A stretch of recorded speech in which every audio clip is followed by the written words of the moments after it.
Olá, estudantes da terceira série. Aqui é o professor Fábio, da disciplina de Física. Aqui ao meu lado a Jéssica, a intérprete.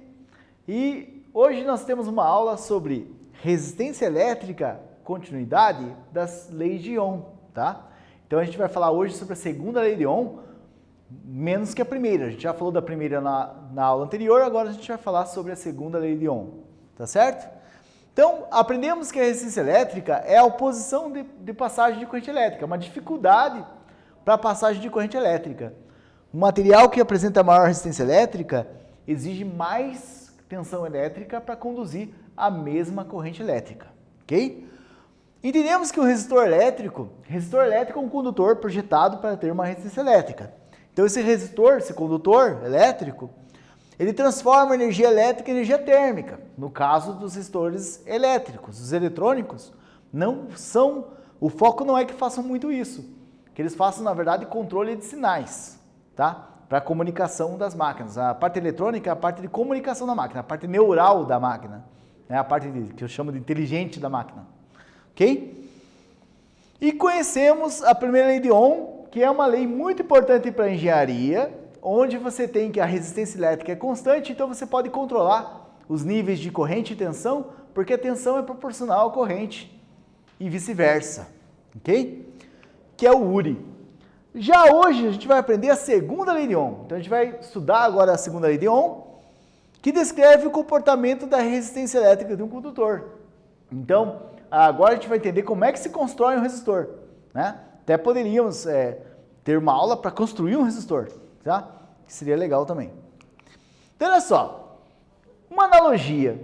Então, aqui nós temos a opção de duas estradas, tá? Imagine duas estradas de mão única, né? Aquelas que são faixa branca. Para quem não sabe, faixa branca significa mão única, né? Então, você tem duas estradas de faixa branca. Uma delas tem 2 pistas e a outra tem 4 pistas. Em qual delas, sem ocorrências estranhas, um deslizamento, um acidente, né? Em qual delas é para o trânsito fluir melhor? É uma pergunta até meio boba, né? Mas vamos ver qual que é a resposta. A que tem 4 vias ou a que tem somente 2 vias, né? Até tem uma carinha aqui de feliz, né? Claro, e aqui de chateado. Indicando que a resposta, obviamente, são as 4 vias. A de 4 vias é muito mais fácil para a passagem de veículos. E também acontece isso com os condutores. Condutores mais largos, com uma área de passagem maior, né, permitem melhor fluxo de cargas elétricas, tá? Que seria uma analogia também a um cano grosso, né? Um cano para passagem de água, um cano grosso, permite que a água passe mais facilmente. Mas outra analogia que a gente faz é o seguinte: se duas estradas, agora considere 2 estradas com a mesma espessura, né? Com o mesmo número de vias, 4 vias também, cada estrada. Mas uma é feita de terra e a outra asfaltada. Em qual delas você acha que o trânsito vai fluir melhor? Sem condições estranhas também, né? Então a de terra é melhor para você desenvolver o movimento do carro para essa estrada, ou uma estrada de asfalto, né?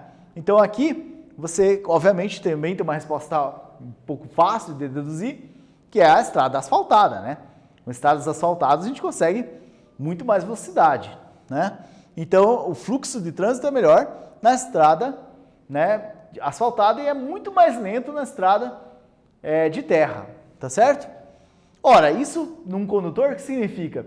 Significa que um condutor, tá, ele vai ter mais problemas para conduzir se for um material que não é muito bom transmissor de carga elétrica, né? Então, por exemplo, a velocidade de transmissão de carga elétrica na prata é muito melhor que no cobre, né? Mas o cobre é usado mais porque é mais barato, né?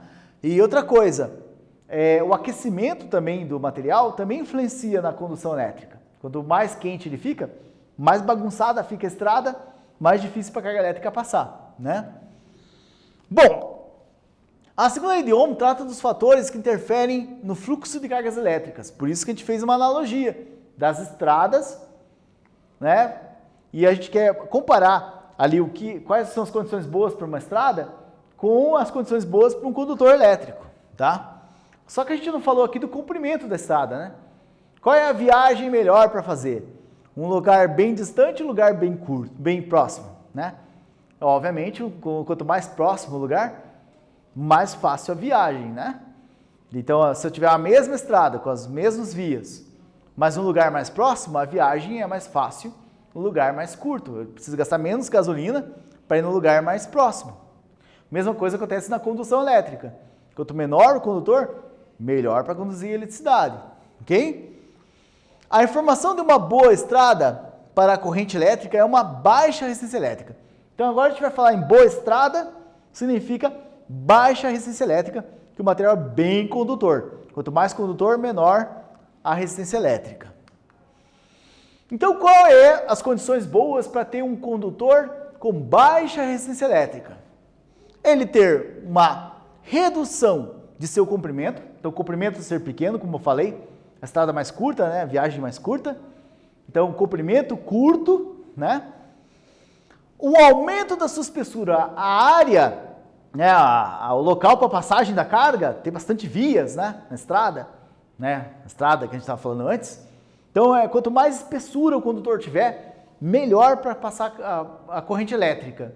Então, eu tenho que quanto maior a área, vai causar uma baixa resistência elétrica. Então, eu tenho que aumentar a espessura do condutor para baixar a resistência elétrica e reduzir o comprimento para baixar a resistência elétrica, ok? E isso está na segunda lei de Ohm, já vamos ver especificamente. Agora vamos fazer uma atividade que é relativa a isso. Um chuveiro tem uma baixa resistência elétrica, principalmente o projetado para funcionar 127 volts.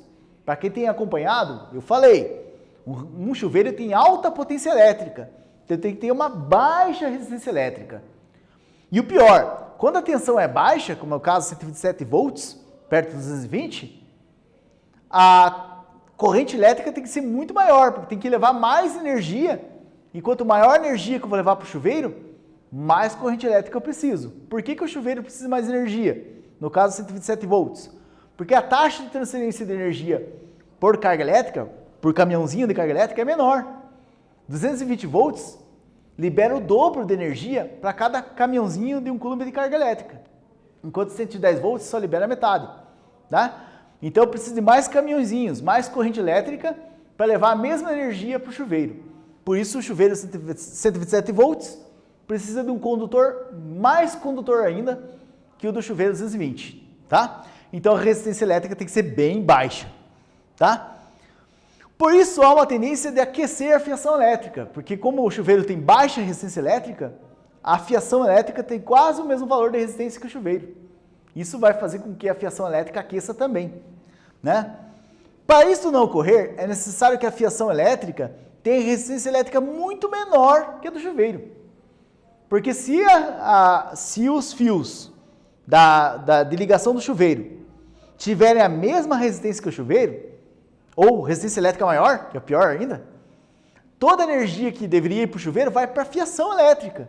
A fiação elétrica vai aquecer igual o chuveiro, na verdade, vai aquecer igual, né? Mas não vai ter água para resfriar, vai pegar fogo e vai pôr fogo na casa, tá? Então, eu preciso ligar uma fiação elétrica no chuveiro que tem resistência elétrica muito menor que a do chuveiro. Então, eu tenho que diminuir a resistência elétrica da fiação elétrica. Neste caso, quais devem ser as características desejáveis para o comprimento e a espessura da fiação elétrica para ligar a fase da rede elétrica ao chuveiro? A fase que vem lá da rua, né, o fio da rua, no chuveiro. Qual deve ser a melhor fiação para ligar da rua no chuveiro? Tá? Tempo para você pensar e use o que o professor acabou de falar para você sobre a segunda lei de Ohm. Tá? Até daqui a pouquinho.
Então, olha só, gente.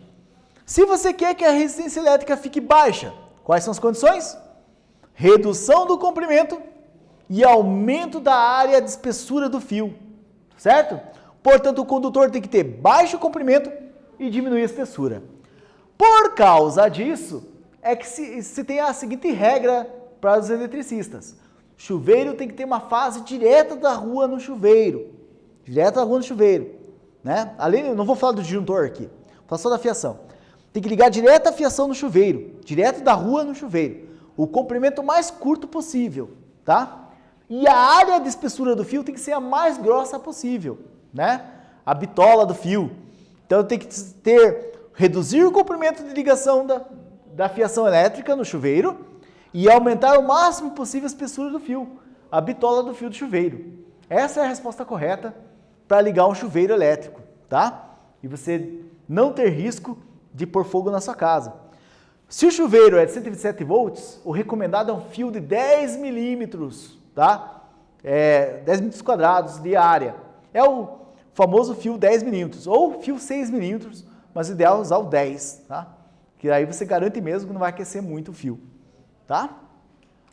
Segundo a lei de Ohm, lembra da interferência do material que é feito à estrada? Lembra que o material, que a gente está falando de fio de cobre, né? Para ligação elétrica. Mas se mudar o material do fio, muda também a resistência elétrica. Então a resistência elétrica, o fator químico, o fator da estrutura molecular do material que interfere na resistência elétrica é chamado resistividade elétrica, tá? Então a resistividade é a informação sobre a constituição química do material que interfere no fluxo de carga elétrica. Então, um baixo valor de resistividade implica em menor resistência elétrica. Então, se você usar prata em vez de cobre, a resistência elétrica do fio vai ser menor por mesmo comprimento e mesma área de fio, tá? Então, olha só, resumindo, vamos colocar todas as características que a gente acabou de analisar numa expressão só. Essa vantagem da matemática. Ela consegue colocar muita informação em poucas palavras. Na verdade, em uma linha só. A resistência elétrica de um condutor é a resistividade, é proporcional à resistividade, diretamente proporcional ao comprimento. Quanto maior o comprimento, maior a resistência elétrica.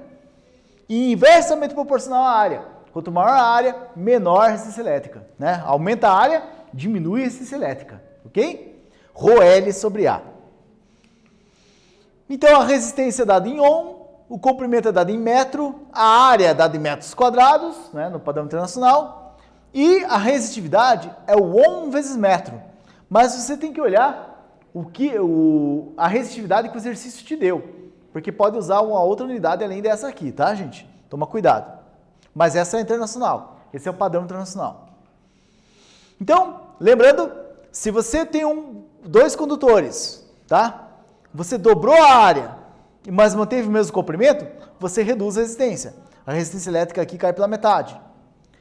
Se você tem o mesmo condutor com a mesma área, mas dobrou o comprimento, esse resistor vai ter o dobro da resistência do primeiro.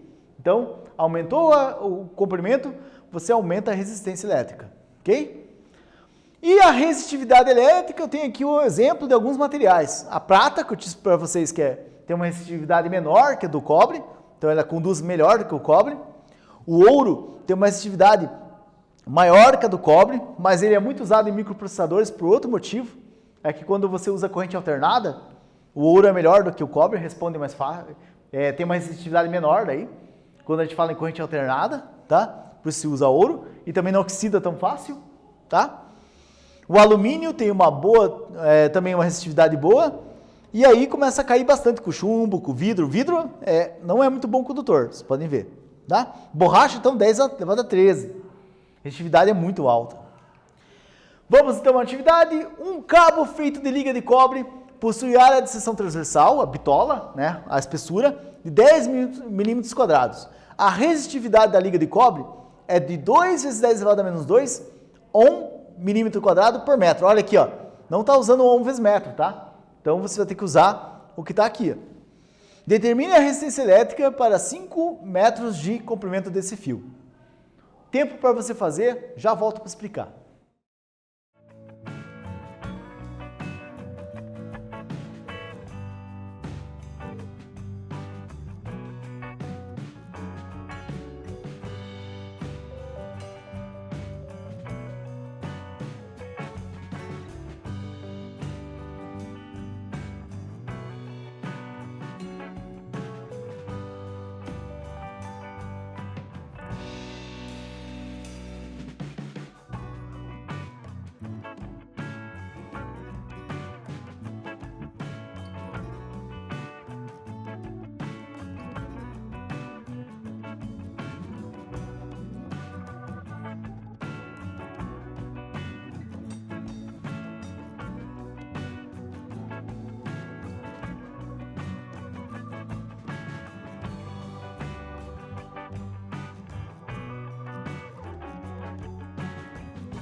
Então, olha só, gente. Basta você pegar, então, a expressão da segunda lei de Ohm. Resistência é igual a ρL sobre A. Nós queremos saber a resistência do fio. Precisamos da resistividade do fio. Foi dado? Foi. 2 vezes 10 elevado a menos 2 Ohm, milímetro quadrado por metro quadrado. Por metro. Certo? Precisamos do comprimento do fio. Veja que aqui está por metro. Então, use o comprimento em metro. 5 metros. E a área tem que estar em milímetro quadrado por causa da unidade da resistividade. Então, você usa mesmo em milímetro quadrado, como está aqui. Beleza? Tem a área em milímetro quadrado, tem o comprimento em metro, tá? Eu vou conseguir a resistência elétrica em Ohm. Então, colocando aqui os dados, 2 vezes 10 elevado a menos 2 eu coloquei aqui no Rho. É a letra Rho, tá, gente? Parece um P, mas é Rho que fala que é uma letra grega, tá? 2 vezes 10 elevado a menos 2 vezes 5, que é o comprimento, 5, sobre 10, que é a área. Dividindo 5, dá para multiplicar 5 pelo 2 aqui, ó. Então, 5 vezes 2. Então, vai ficar 2 vezes 5, vai dar 10 sobre 10. E o 10 elevado a menos 2, eu continuo multiplicando aqui no final. Então, vou ter 10 por 10 dá 1. Então, a resposta é 10 elevado a menos 2. 10 elevado a menos 2 é 1 centésimo. Então, 0,01 centésimo. Significa que o 1 que está multiplicando 10 elevado a menos 2 está na segunda casa decimal. 0,01 Ohm. Veja que a resistência elétrica é muito baixa para o fio de cobre, né? É aquela história. Se você aumentar o comprimento do fio, aí vai começando a aumentar essa resistência, tá? Um condomínio oferece internet livre para todos os moradores. Um apartamento que está a 5 metros de distância do roteador terá exatamente a mesma velocidade que outro apartamento distante 200 metros do roteador? Tempo para você explicar, eu já volto para explicar essa pergunta.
Então, gente, é o seguinte, ó.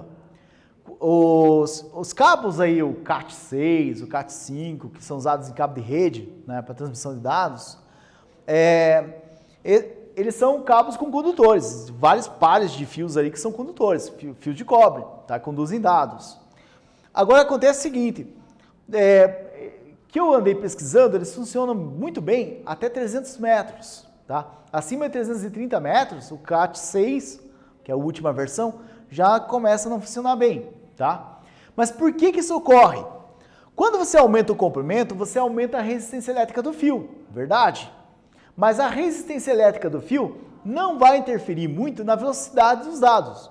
Então, que fique claro, a velocidade dos dados não vai ter muita interferência. Só que ocorre o que nós chamamos de aniquilação, tá? Então a aniquilação é o seguinte, o dado até chega no local, mas ele chega com um nível de amplitude muito baixo. E como a gente precisa da variação do sinal, e a variação quando ela fica muito pequena, o interpretador, o modem lá que interpreta, não vai conseguir interpretar direito os dados, porque os dados, ele precisa dessa variação para criar os dígitos para interpretar, vai acabar aniquilando o sinal. Tá? Então ele vai considerar aquilo como ruído e não vai conseguir ler. Então é isso que acontece. Tá? Então, na verdade, o aumento da resistência elétrica interfere na interpretação do aparelho que vai receber o sinal. E não na velocidade exatamente. A velocidade do sinal praticamente não interfere. Tá? O que vai interferir é na quantidade de dados que ele vai ler. Ok? Então, essa seria a resposta. Né? A resposta mais adequada é que o aumento da resistência elétrica causado pelo aumento do comprimento do fio interfere na amplitude do sinal que é recebida lá pelo receptor. Ok? Então, na verdade, quem ficar muito distante do roteador vai ter malefícios, que é a quantidade de dados que ele vai conseguir ler. Vai reduzir. Tá certo? Bom, uma sugestão aqui para vocês é entrarem nesse simulador, onde você pode mexer nas propriedades aqui da segunda lei de Ohm e alterar a resistência elétrica de um condutor. Aí você pode até ligar o condutor e ver como é que ele se comporta. Mas é bem legal você trabalhar com essa simulação para você entender como é que você projeta um condutor com uma certa resistência. Tá certo? É isso que a gente viu, a segunda lei de Ohm e suas propriedades, vimos como é que o comprimento, a geometria do material interfere na resistência elétrica e também da constituição química do material. E colocamos tudo isso numa função chamada segunda lei de Ohm, R igual a Rho L sobre A. Obrigado pela presença de vocês, pela observação da aula, até breve e saúde, boa saúde para vocês. Até a próxima. Tchau, tchau, gente.